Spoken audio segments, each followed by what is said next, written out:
मैं कहता हूँ इस चैनल को सब्सक्राइब कीजिए और ज़्यादा से ज़्यादा लोगों में शेयर कीजिए, क्योंकि जिस तरीके से इंसान के अंदर अभी गरीबी पनप रही है। आपने न्यूज़ वगैरह देखते होंगे तो बोलता है देश मीडिया लोग बोलते हैं कि इसमें गरीबी का मेन मुद्दा जो होता है वो इंसान जनसंख्या है।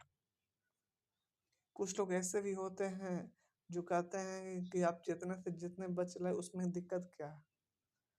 लेकिन एक बात सही है कि जितने लोग शादी करते हैं फिर बच्चे होते हैं तो अपने बजट के अनुसार जिस तरीके से बच्चे आ रहे हैं उसमें एक अच्छा जीवन देने के लिए कम रखिए लेकिन सही रखिए। कुछ लोग ऐसा सोचते हैं कि ज्यादा रहेगा तो एक नहीं दो नहीं कोई ना कोई हमारे बुढ़ापे का एक सहारा बनेगा।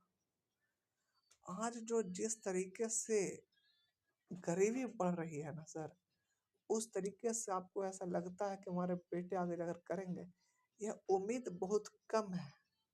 क्योंकि अगर आपके पास उतना बजट नहीं होगा तो आपका गरीबी अगर बूढ़े भी हो जाएंगे तो आपको देखने के लिए उसके पास वक्त नहीं रहेगा, उसको अच्छे करने के लिए वो काम पर जाएगा, नौकरी करेगा, उनके भी बीवी बच्चे होंगे। तो कम बच्चे रखिए तो जीवन में सही रहेगा कि हाँ ठीक है। कम बच्चे में टेंशन भी नहीं होता है, उतना दबाव भी माथे पर नहीं होता है। लेकिन एसएससी का जो चेयरमैन है वो एक बात गलत कहा है कि उसमें नोटिस दिया था कि एसएससी में जो ऑन गोइंग एग्जाम जब चल रहा है, एग्जाम जब खत्म होता है तो कुछ लोग ऐसे होते हैं कि 1 से 2 दिन के बाद ही को पेपर का एनालिसिस करते हैं, उसके बाद वीडियो अपलोड करते हैं। वो गलत है, हम इस बात के लिए बहुत मानते हैं। लेकिन एक बात गलत है, वो एक लोग ने क्या क्या कि पिछले वर्षों के क्वेश्चन के लिए एनालिसिस मना कर दिए भाई। किसी भी एग्जाम को क्लेरिफाई करने के लिए पिछले वर्षों प्रीवियस ईयर क्वेश्चन को देखना पड़ता है। जब वही इंसान उस चीज को हटा देगा तो जिस तरीके से क्वेश्चन का पैटर्न बदलेगा, क्वेश्चन रॉन्ग आ रहा है राइट आ रहा है, तब वो एनालिसिस किस बेस पर करेगा भाई।